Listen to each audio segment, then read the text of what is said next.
Canada के PM Justin Trudeau ने दिया इस्तीफा, भारत को लेकर क्या हो रही थी बात। कनाडा के प्रधानमंत्री जस्टिन ट्रूडो ने सत्ताधारी लिबरल पार्टी के नेता पद और प्रधानमंत्री पद से इस्तीफा दे दिया है। हालांकि लिबरल पार्टी के नए नेता चुने जाने तक ट्रूडो प्रधानमंत्री बने रहेंगे। ट्रूडो ने कहा कि वो पार्टी के नेता के तौर पर इस्तीफा देते हैं और अगला नेता चुने जाने के बाद वो पीएम पद से इस्तीफा देंगे। सोमवार सुबह स्थानीय समय के मुताबिक प्रेस कॉन्फ्रेंस में जस्टिन ट्रूडो ने इस्तीफे की घोषणा करते हुए कहा, प्रधानमंत्री के रूप में हर एक दिन सेवा करना मेरे लिए गर्व की बात रही। हमने महामारी के दौरान सेवा की, मजबूत लोकतंत्र के लिए काम किया, बेहतर कारोबार के लिए काम किया। आप सभी को पता है कि मैं फाइटर हूं। जस्टिन ट्रूडो ने कहा, 2015 में जब से मैं प्रधानमंत्री बना, तब से कनाडा और इसके हितों की रक्षा के लिए काम कर रहा हूं। मैंने मध्य वर्ग को मजबूत करने के लिए काम किया। देश को महामारी के दौरान एक दूसरे का समर्थन करते देखा।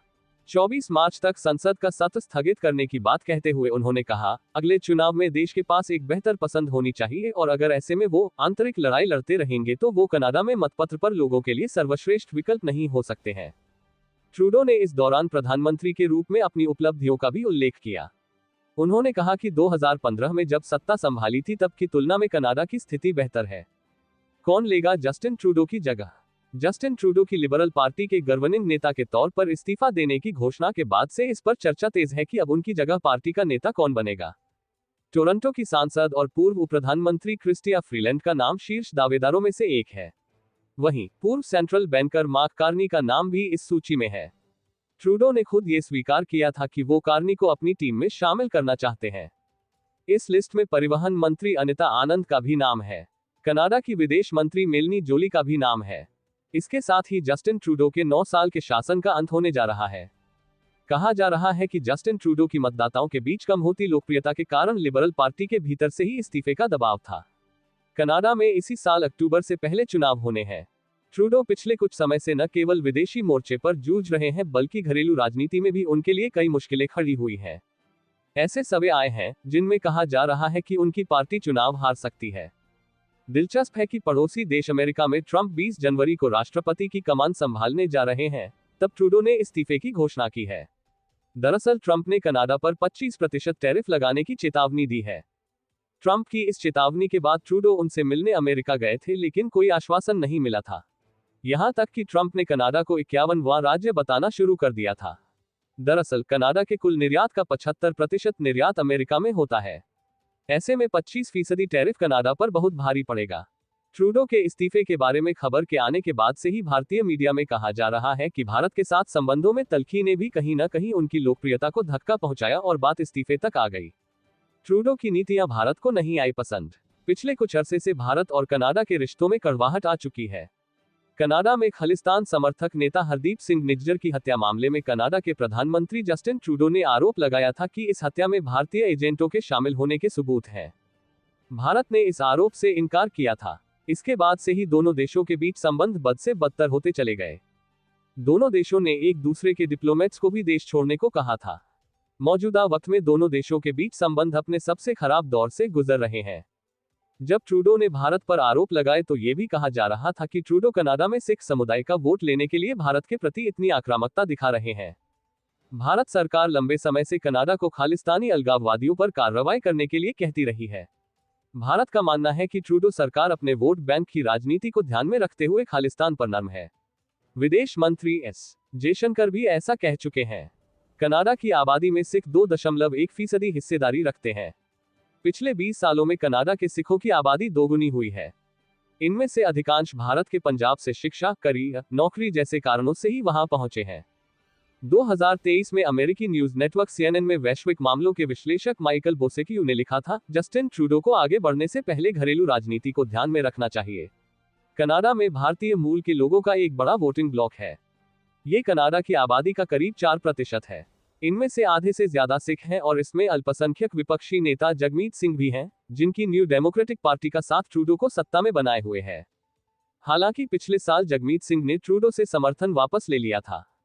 माइकल बोसेक्यू ने लिखा था, अगर भारत के साथ रिश्ते और भी खराब होते हैं तो इससे कनाडा की खराब दौर से गुजर रही अर्थव्यवस्था पर भी असर पड़ सकता है।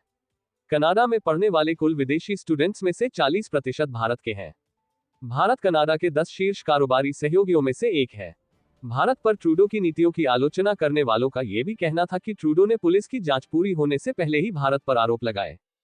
उनका ये तर्क है कि अमेरिकी नागरिक और सिख अलगाववादी नेता गुरपतवंत सिंह पन्नू के कत्ल की नाकाम साजिश में भी अमेरिका ने भारत पर आरोप लगाए, लेकिन फिर भी इस मामले में अमेरिका के शीर्ष नेता की जगह अमेरिकी अधिकारी ही बयान देते दिखे।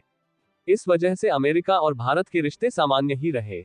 ट्रूडो की अल्पमत सरकार को एक और झटका तब लगा था जब न्यू डेमोक्रेटिक पार्टी एनडीपी ने अपना दामन छुड़ाने की घोषणा कर दी। एनडीपी ने बीते 2.5 साल से ट्रूडो सरकार को समर्थन दिया हुआ था। इस कारण ट्रूडो सत्ता में बने हुए थे। भारतीय मूल के जगमीत सिंह की पार्टी ने बीते आम चुनावों में 24 सीटें जीती थीं और वो किंगमेकर की भूमिका में थे। जगमीत सिंह भारत की कई मौकों पर आलोचना करते रहे हैं। कनाडा के भारत के साथ रिश्तों में इस तल्खी के बीच ही ट्रंप अमेरिका के राष्ट्रपति बनने जा रहे हैं। ट्रंप ने कनाडा पर 25% टैरिफ लगाने की चेतावनी दी है। कनाडा की उप प्रधानमंत्री और वित्त मंत्री क्रिस्टिया फ्रीलैंड ने इसी बीच अपने पद से कहते हुए इस्तीफा दे दिया था कि अमेरिका के नवनिर्वाचित राष्ट्रपति ट्रंप के संभावित टैरिफ लगाए जाने के मुद्दे पर मतभेद थे। इस इस्तीफे को ट्रूडो के लिए एक अप्रत्याशित झटका माना गया। डोनाल्ड ट्रंप जब अपने पहले कार्यकाल में अमेरिका के राष्ट्रपति थे तब भी जस्टिन ट्रूडो के साथ उनके रिश्ते अच्छे नहीं थे। अब जब ट्रंप दोबारा अमेरिका के राष्ट्रपति बनने जा रहे हैं तो अपने शपथ से पहले ही ट्रंप ने कनाडा को लेकर कई बयान दिए। पिछले महीने ही डोनाल्ड ट्रंप ने कहा था कि अगर दोनों देशों के बीच साझे बॉर्डर को सुरक्षित करने को लेकर कोई प्रगति नहीं हुई तो वो दो पड़ोसी देशों कनाडा और मेक्सिको के सभी उत्पादों पर 25% टैरिफ आयात शुल्क बढ़ा देंगे। ट्रंप की जीत के तुरंत बाद ट्रूडो ने उन्हें बधाई दी थी, लेकिन इससे ट्रंप का रवैया नरम नहीं पड़ा। ट्रंप और ट्रूडो के बीच संबंध तल्खी भरे रहे हैं और कुछ मौकों पर ट्रंप ने उन पर व्यक्तिगत हमले भी बोले हैं। कनाडा का 75% निर्यात अमेरिका को होता है और टैरिफ बढ़ाए जाने से उसकी समस्या बढ़ सकती है। कनाडा के प्रधानमंत्री जस्टिन ट्रूडो ने जब खालिस्तानी नेता हरदीप सिंह निज्जर की हत्या में भारत के हाथ होने का आरोप लगाया था तो इसे उन्होंने कनाडा की संप्रभुता को चुनौती देने के रूप में भी बताया। ट्रूडो ने कहा था कि कनाडा की संप्रभुता से कोई समझौता नहीं हो सकता है, लेकिन अमेरिका के नवनिर्वाचित राष्ट्रपति डोनाल्ड ट्रंप नवंबर में चुनाव जीतने के बाद से लगातार कनाडा की संप्रभुता को खुलेआम चुनौती दे रहे हैं और ट्रूडो खामोश है। ट्रंप कई बार कनाडा को अमेरिका का 51वां राज्य और ट्रूडो को उसका गवर्नर बता चुके हैं, लेकिन ट्रूडो ने एक बार भी इस पर आपत्ति नहीं जताई। यहां तक कि पिछले महीने ट्रंप ने क्रिसमस की बधाई देते हुए जस्टिन ट्रूडो को कनाडा का गवर्नर बताया था। जस्टिन ट्रूडो महज 44 साल की उम्र में पहली बार कनाडा के प्रधानमंत्री बने थे। पिछले कुछ समय से ट्रूडो पर अपनी पार्टी के सदस्य भी इस्तीफे के लिए दबाव बना रहे थे। दरअसल टोरंटो के उपचुनाव में पार्टी को कंजर्वेटिव प्रतिद्वंद्वियों से हार का सामना करना पड़ा था। ट्रूडो पोल सर्वे में भी पीछे चल रहे हैं। दिसंबर में सिर्फ 22% कनाडाई लोगों ने कहा कि वो उनके नेतृत्व का समर्थन करते हैं। ये उनकी गिरती लोकप्रियता को दर्शाता है। कनाडा की कंजर्वेटिव पार्टी के नेता पियरे पोलिवियर ट्रूडो से इस पोल में 24 पॉइंट आगे चल रहे हैं, जो कि इस बात का संकेत है कि कनाडा के अगले चुनाव में लिबरल्स को बड़ी हार का सामना करना पड़ सकता है। कनाडा में वैसे तो बहुदलीय व्यवस्था है, लेकिन ऐतिहासिक तौर पर सिर्फ लिबरल्स और कंजर्वेटिव पार्टी ही सरकार बना पाए है। ट्रूडो ने पहले इस बात के संकेत दिए थे कि वो ही चुनाव में लिबरल्स के नेता होंगे। ये चुनाव अक्टूबर से पहले हो सकते हैं, लेकिन दिसंबर में अपने मंत्रिमंडल की शीर्ष नेता के इस्तीफे के बाद से ही उन पर इस्तीफा देने का दबाव बन रहा था। न्यू ब्रुंसविक के सांसद वेन लॉन्ग ने क्रिसमस की छुट्टियों से पहले कहा था, अगर वो सोचते हैं कि वो इस तरह से सत्ता में बने रह सकते हैं तो ये भ्रम है। ब्रेकिंग न्यूज सबसे पहले देखने के लिए सब्सक्राइब करें।